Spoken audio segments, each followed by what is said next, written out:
All right. ಹಾಗಾದ್ರೆ ಈ ಬಿಸಿಲಿನ ತಾಪಕ್ಕೆ ಉಂಟಾಗುವಂತಹ ಕಾಯಿಲೆಗಳೇನು, ಅಸಲಿಗೆ ಈ ಬಿಸಿಲಿನ ತಾಪ ಇಷ್ಟು ಹೆಚ್ಚಾಗೋದಕ್ಕೆ ಕಾರಣ ಏನು, ಮತ್ತು ನಮ್ಮ ಆಹಾರ ಪದ್ಧತಿ ಯಾವ ರೀತಿ ಇರಬೇಕು, ಚರ್ಮ ರೋಗಗಳಿಗೆ ಸಂಬಂಧಪಟ್ಟಂತೆ ನಾವು ನಮ್ಮನ್ನು ಹೇಗೆ ನೋಡ್ಕೊಳ್ಬೇಕು, ಎಲ್ಲ ವಿಚಾರಗಳಿಗೆ ಸಂಬಂಧಪಟ್ಟಂತೆ ಮಾತಾಡೋದಕ್ಕೆ ನಮ್ಮೊಂದಿಗೆ ಅತಿಥಿಗಳಿದ್ದಾರೆ. ಬನ್ನಿ ಅವ್ರನ್ನ ವೆಲ್ಕಮ್ ಮಾಡೋಣ. ನಮ್ಮೊಂದಿಗೆ ಇದ್ದಾರೆ ಮಾಜಿ ನಿರ್ದೇಶಕರು, ಕರ್ನಾಟಕ ರಾಜ್ಯ ನೈಸರ್ಗಿಕ ವಿಕೋಪ ಉಸ್ತುವಾರಿ ಕೇಂದ್ರದ GS ಶ್ರೀನಿವಾಸ್ ರೆಡ್ಡಿ ಅವರು, ಹವಾಮಾನ ತಜ್ಞರು. ಸರ್, ತಮಗೆ ವಿಶೇಷ ಕಾರ್ಯಕ್ರಮಕ್ಕೆ ಸ್ವಾಗತ. ಇನ್ನು ನಮ್ಮೆಲ್ಲರ ನೆಚ್ಚಿನ ಡಾಕ್ಟರ್, ಹಿರಿಯ ತಜ್ಞ ವೈದ್ಯರು ಡಾಕ್ಟರ್ ಆಂಜನಪ್ಪ ಇದ್ದಾರೆ. ಸರ್, ತಮಗೂ ಕೂಡ ಸ್ವಾಗತ. ಇನ್ನು ಆಹಾರ ತಜ್ಞೆಯಾದಂತಹ ಪರಿಣಿತಾ ಜಾಯ್ನ್ ಆಗಿದ್ದಾರೆ. ಪರಿಣಿತಾ, ತಮಗೂ ಕೂಡ ವಿಶೇಷ ಕಾರ್ಯಕ್ರಮಕ್ಕೆ ಸ್ವಾಗತ. ಮೊದಲನೇದಾಗಿ ಶ್ರೀನಿವಾಸ್ ಸರ್, ಯಾಕೆ ಈ ಸರಿ ಇಷ್ಟೊಂದು ಬಿಸಿಲು?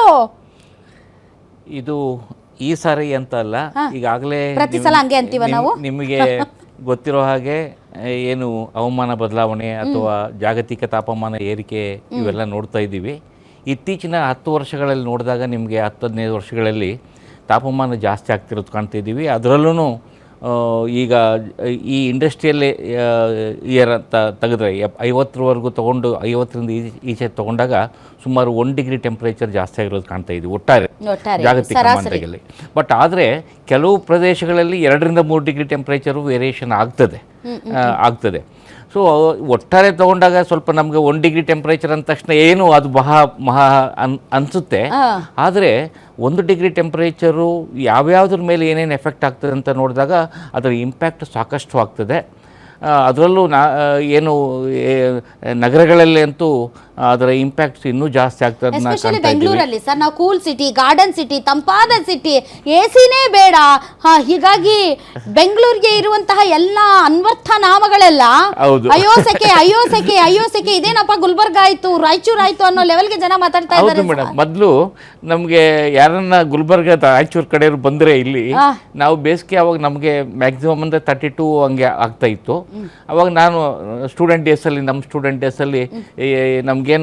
ಏನಪ್ಪ ಇಷ್ಟು ಬಿಸಿಲಿದೆ ಅಂದರೆ, ಏನು ಸಾಹೇಬ್ರು ನೀವು ಇದನ್ನು ಬಿಸಿಲು ಅಂತೀರ, ನಮಗೆ ಬೆಳದಿಂಗಳು ಸ್ವಾಮಿ ಅಂತ ನಮ್ಮ ಕಡೆ ಬರ್ರಿ ರಣ ಬಿಸಿಲು ಅಂತ ಇದ್ರು. ಇವತ್ತು ಆಮೇಲೆ ನಾವು 80s ನಾನು ಮಾಸ್ಟರ್ ಡಿಗ್ರಿಗೆ ಬಂದಾಗ ನಾವು ರಗ್ಗು ಆಲ್ಮೋಸ್ಟ್ ಎಲ್ಲ ಎಂಟೈರ್ ಸೀಸನ್ನಲ್ಲಿ ಎಂಟೈರ್ ಇಯರಲ್ಲಿ ನಾವು ಆ ಥರ ಇದ್ದಿದ್ದು ಇವತ್ತು ಬೆಡ್ ಸ್ಪೆಡ್ ಸತಿ ಮೇಲೆ ಮೈ ಮೇಲೆ ಹಾಕೊಳಕ್ಕಾಗೋದಿಲ್ಲ. ಅಷ್ಟೊಂದು ಟೆಂಪ್ರೇಚರ್ಸು ಜಾಸ್ತಿ ಆಗ್ತಿರೋದು ಕಾಣ್ತಾ ಇದ್ದೀವಿ.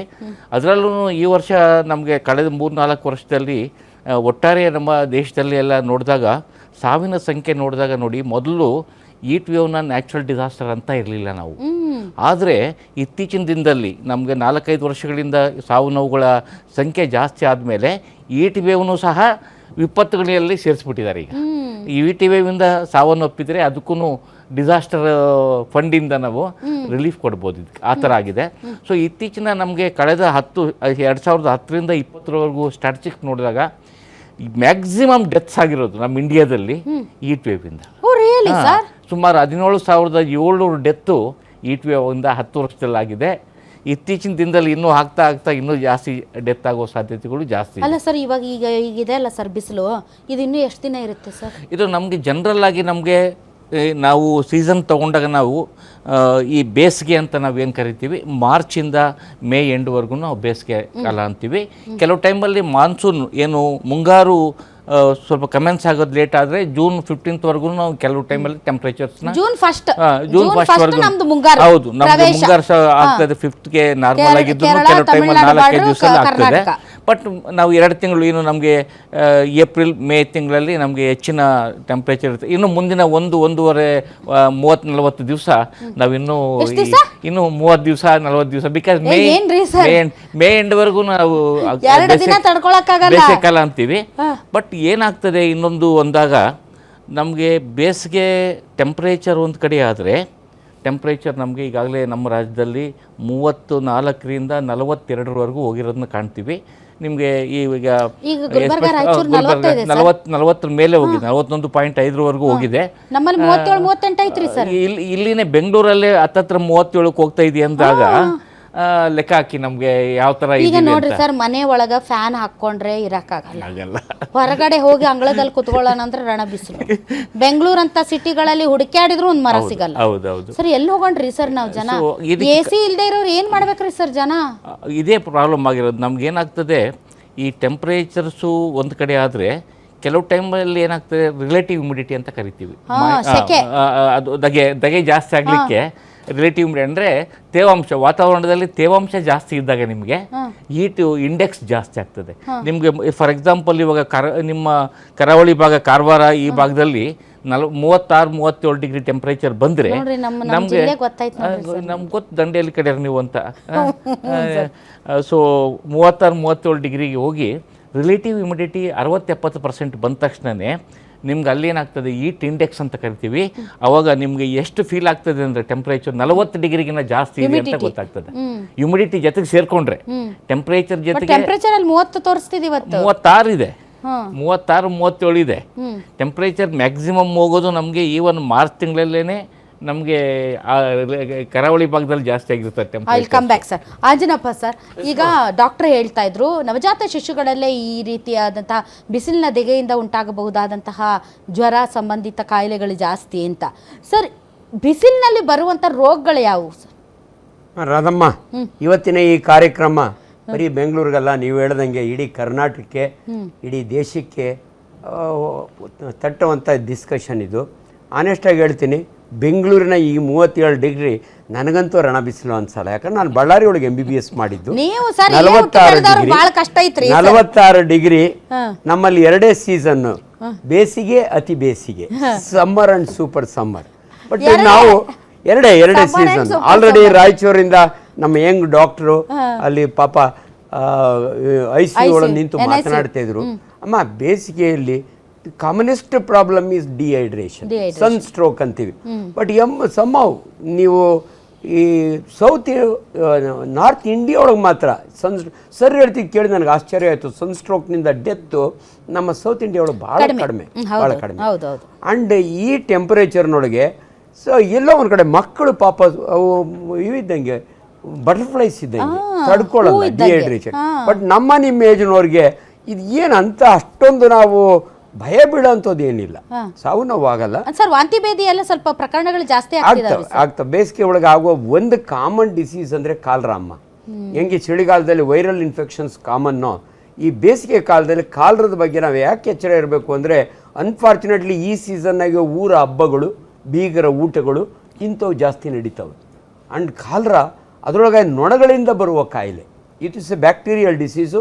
ನೀವು ನೋಡಿ, ಹಳ್ಳಿ ಕಡೆ ಮಕ್ಕಳಿಗೆ 10 ಸಾರಿ ಬೇದಿ ಆಯಿತು ಅಂದರೆ ಆಲ್ರೆಡಿ ಈಸ್ ಕೋಮಾಗಿ ಹೋಗ್ಬಿಡ್ತಾನೆ ಅವನು. ಅದಕ್ಕೆ ಕಾರಣ severe loss of electrolytes and water from the body, ಅದು ಒಂದು.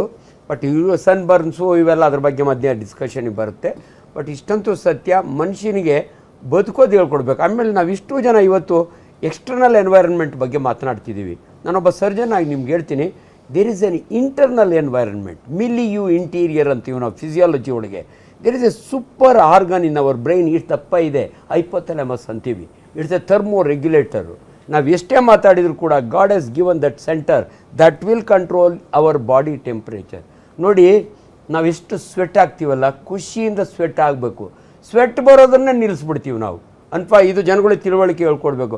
ಹಳಾಜು ಬೆವರು ವಾಸನೆ. ಆ್ಯಂಡ್ ಇನ್ನೊಂದು, ನಮ್ಮ ನಾನು ಈ ಸ್ಟೇಟ್ಸ್ಗೆ ಹೋದಾಗೆ ನನ್ನ ಫ್ರೆಂಡ್ ಫಸ್ಟ್ ಹೇಳ್ತಿದ್ದು, ಇಂಡಿಯನ್ ಸ್ವೆಟ್ನ Europeans, Americans they don't like. Powder ಹಾಕೋ ಅಂತ. ದಯವಿಟ್ಟು ನಿಮ್ಮೆಲ್ಲರ ಮನವಿ, ದಯವಿಟ್ಟು ಪೌಡ್ರ್ ಹಾಕ್ಕೋಬೇಡಿ. ಸ್ವೆಟ್ ಆದರೆ it's a natural AC atmosphere to your own body created your boss hypothalamus. ದಯವಿಟ್ಟು ನಮ್ಮ ದೇಹ ಎಷ್ಟು ಸೂಕ್ಷ್ಮ ಅಂದರೆ there is a mechanism inside our body, ಅದನ್ನು ಗಮನದಲ್ಲಿ ಇಟ್ಕೋಬೇಕು.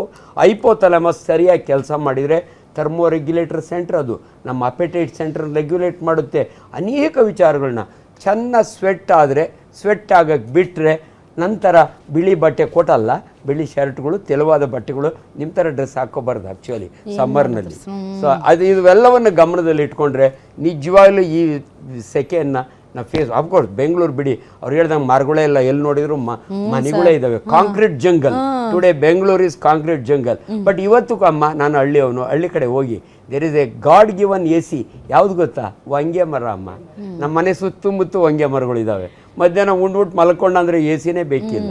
ಇದನ್ನೆಲ್ಲ ಜನಗಳು ಗಮನದಲ್ಲಿ ಇಟ್ಕೊಂಡು ಔಟ್ ಟು ಫೇಸ್ ಇನ್ ಒಂದೂವರೆ ತಿಂಗಳಂದ್ರಲ್ಲ, ಜೂನ್ ಎಂಡವರೆಗೂ, March to June is our summer. ಆಮೇಲೆ ಇನ್ನು ನಮ್ಮ ದೇಶ ಋತುಗಳ ದೇಶ. ಮಳೆಗಾಲ, ಚಳಿಗಾಲ, ಬೇಸಿಗೆ ಕಾಲ, ವಸಂತ ಕಾಲ. ನಾವು ಎಲ್ಲ ಕಾಲಕ್ಕೂ ಅಯ್ಯೋ ಹಾಳು ಸೆಕೆ, ಅಯ್ಯೋ ಹಾಳು ಮಳೆ ಅಂದ್ಕೊಂಡ್ರೆ ಬದುಕಕ್ಕಾಗಲ್ಲ. ಎಷ್ಟು ಚೆನ್ನಾಗೈತಲ್ಲ ಸೆಕೆ ಅಂತ ಬದುಕಬೇಕು.